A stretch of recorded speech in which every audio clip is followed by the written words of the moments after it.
Plus de propriété, plus de viande, plus de voitures, plus de loisirs, plus d'avions, plus de transport. L'ONU vient de publier son rapport le plus fou sur ce qu'il demande dans le cadre du Great Reset, de la grande réinitialisation. Un rapport qui est pour l'instant passé beaucoup trop inaperçu alors qu'il est fondamental, chapeauté par le célèbre et mondialiste Club de Rome. Il se fonde sur 3 autres rapports qui sont des émanations mondialistes et qui est complètement cohérent avec ce que veulent faire les mondialistes. Vous allez retrouver là-dedans notamment le pass carbone, sous couvert d'écologie et en fait d'escrologie, car le but c'est quoi? C'est de préserver justement le modèle économique mondialiste, notamment le libre-échange, qui sont extraordinairement pollueurs. On fait peser sur les braves gens des contraintes, des interdictions, on gère leur vie au millimètre pour préserver un modèle mondialiste qui enrichit quelques milliardaires et qui est, lui, la vraie source de la pollution. Vous voyez la perversité? C'est ça l'escrologie. Alors le Club de Rome, vous savez, il date de 1968, c'est vraiment une entité mondialiste très liée aux Nations Unies. Il y a des dingueries absolues dans ce que propose ce rapport Club de Rome siglé ONU. C'est un principe de ce qu'on appelle micro-gestion de nos vies. C'est-à-dire que ça rentre dans le détail de l'organisation de nos vies. Avec énormément, il y a 2 mots-clés, interdiction et limitation. D'abord, le principe de fin de la propriété privée.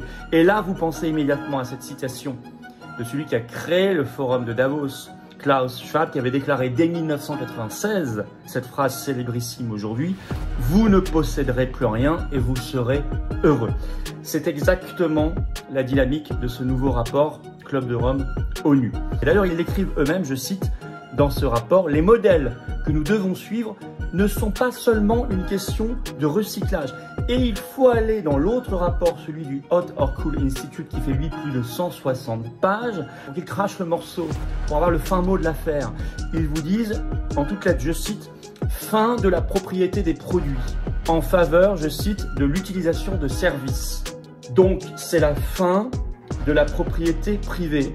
Et vous allez voir que l'Agence européenne de l'environnement, elle va aller même beaucoup plus loin puisqu'elle va même évoquer vos vêtements, vos chaussures, etc. C'est pas simplement un choix, que vous ayez le choix, c'est bien. Mais là, vous n'avez plus le choix. Et on tombe vraiment sur la phrase de Schwab, vous ne posséderez plus rien et vous serez heureux. Avec, dans ce rapport du Hot or Cool Institute, une proposition de, je cite, c'est leur terme, hein, rationnement du carbone, avec, vous allez voir, un passage explicatif que je vais vous lire, qui est en fait la définition même du pass carbone.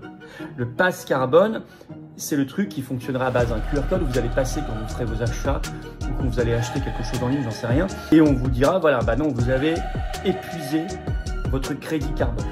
Donc le rationnement du carbone, c'est un rationnement de vie. Le carbone, c'est la vie, hein. Il n'y a pas de vie sans carbone, vous savez. Hein.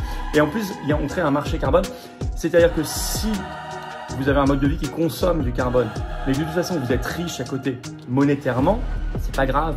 Vous pourrez acheter du carbone aux pauvres, qui eux devront donc se restreindre encore plus. Imaginez ce que c'est que ce système. Vous achetez des points de vie, en fait. Réfléchissez bien à tout ça. L'Agence européenne de l'environnement, elle, dans son rapport, parle de, je cite, remplacer la propriété par le partage, y compris pour les vêtements, les chaussures, etc. Alors on se dit, c'est joli le partage, bien sûr. Seulement, croyez-vous que ce sera vrai, par exemple, pour les milliardaires?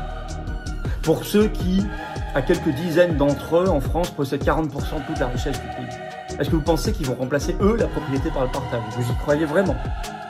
Vous croyez qu'ils vont partager leur villa, leur yacht, leur jet? Vous croyez qu'ils vont partager leur compte en banque?